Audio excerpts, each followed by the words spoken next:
It looks like a civil war is imminent within the Labour Party, according to The Telegraph, as top MPs are turning their back on Rachel Reeves amid budget cuts. In today's video, we will discuss the full story, whilst also going over all of the latest news from up and down the country. But first, hit the like button and subscribe to the channel and join our fast-growing community. Rachel Reeves's plan to cut almost £2 billion from the foreign aid budget has sparked a cabinet backlash, The Telegraph has revealed. David Lammy, the Foreign Secretary, is among ministers demanding she announce more money for the aid budget and warning about the damage the cuts will cause. However, the Chancellor is preparing to let spending on aid fall to 0.5% of gross national income, GNI, after 2 years when it had been boosted above that level by Jeremy Hunt, the former Tory Chancellor. Aid organisations, including the UK arm of the charity run by David Miliband, have warned that Ms Reeves's plans will see the aid budget fall to a 17-year low and are lobbying ministers over the issue. The row is just one of a series of standoffs over the budget as cabinet ministers rail against the spending efficiencies demanded by the Treasury ahead of October 30th. The Health and Education departments have been ordered to find savings of at least £1 billion each, despite their Secretaries of State vowing no return to austerity. Cabinet ministers have been taking their complaints directly to Darren Jones, the Chief Secretary of the Treasury, this week in face-to-face meetings. Multiple government insiders have told The Telegraph that ministerial tensions on spending cuts demanded by Ms Reeves are much bigger than the supposed No 10 rifts making headlines. She is holding an iron grip on spending, said one Whitehall source.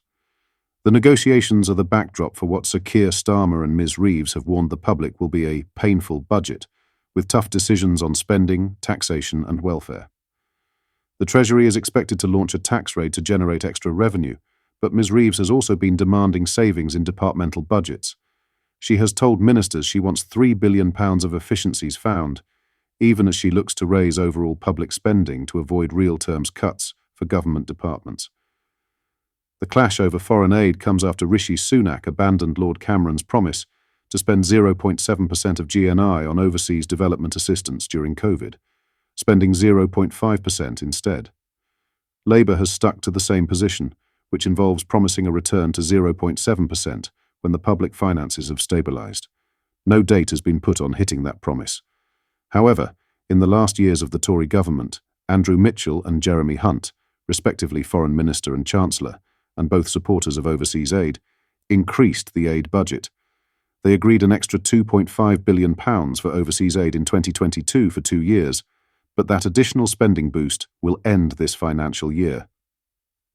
As a result, foreign aid spending is forecasted to drop from £15.3 billion, or 0.58% of GNI, in 2023 to £13.6 billion, or 0.50% of GNI, in 2024. That is a fall of £1.7 billion. The exact figure depends on the size of the economy this year. The fall is accentuated by the fact that more than a quarter of the aid budget has been spent in recent years on looking after asylum seekers who have arrived in the UK, including spiralling hotel bills. The spending officially counts as overseas aid, according to the Organisation for Economic Cooperation and Development definition, but critics say that it breaks the spirit of the pledge. Mr Lammy and Annalisa Dodds, the Development Minister, are understood to be pushing the Treasury for more aid money. Spokesmen for the Foreign Office and the Treasury did not dispute. There was a standoff over aid spending. No comment was issued by either department, with live budget negotiations cited. International Rescue Committee UK, the British arm of the refugee charity run by Mr Miliband, the former Foreign Secretary once tipped for the Labour leadership, signed a private letter protesting against the cuts last month. Mr Mitchell, who has long championed higher aid spending, called on the Treasury to approve more money, warning about the impact on poor children if there is no change. He told The Telegraph, "The huge cost of first-year asylum seekers falls within the definition of the international development budget, but it is a colossal amount of money. That is why Jeremy Hunt as Chancellor and the Treasury were persuaded to give us an extra £2.5 billion over the past 2 years. Since then, the costs have risen even further. The Treasury must help with this. If Rachel Reeves does not provide additional money, the effect will be that thousands of children in the developing world will suffer egregiously.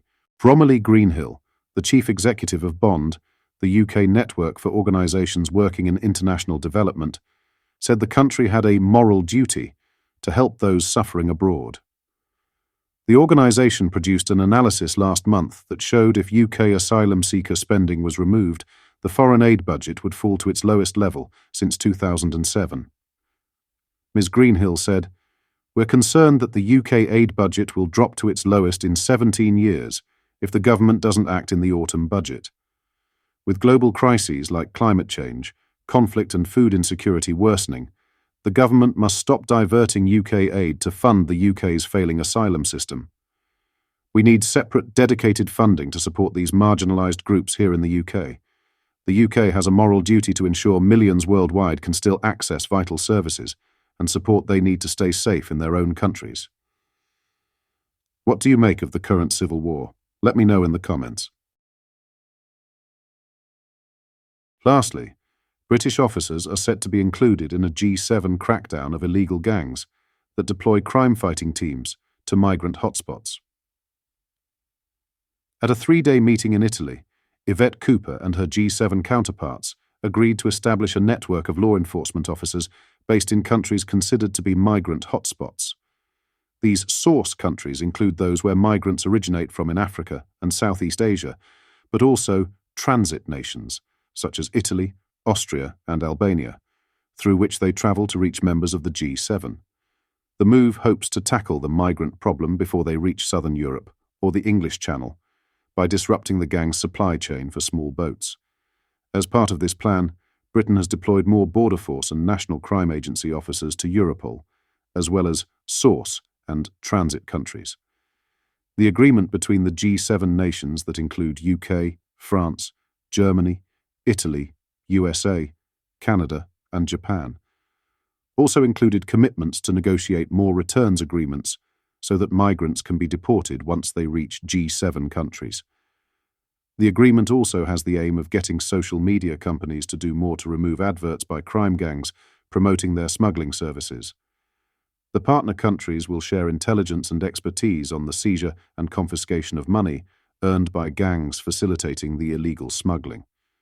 The UK's Home Secretary, Yvette Cooper, said, "Criminal smuggling gangs who organise small boat crossings undermine our border security and put lives at risk. Our new government is rapidly accelerating cooperation with other countries to crack down on these dangerous gangs." Today's newly agreed G7 action plan provides an important focus on international law enforcement and reflects our determination to work with global partners on these shared challenges. New international joint investigative teams will help coordinate cross-border action and supplement the measures we have already taken to set up the UK Border Security Command and back it with new funding. The plan will help to increase both voluntary and enforced returns of migrants to countries of origin. It aims to offer migrants more choices and improve the overall management of migration flows. What are your thoughts on what we discussed in today's video? Let me know down in the comment section below. If you've not yet already, make sure you do drop a like on this video and subscribe to the channel for more British content. Thank you. Take care. Goodbye.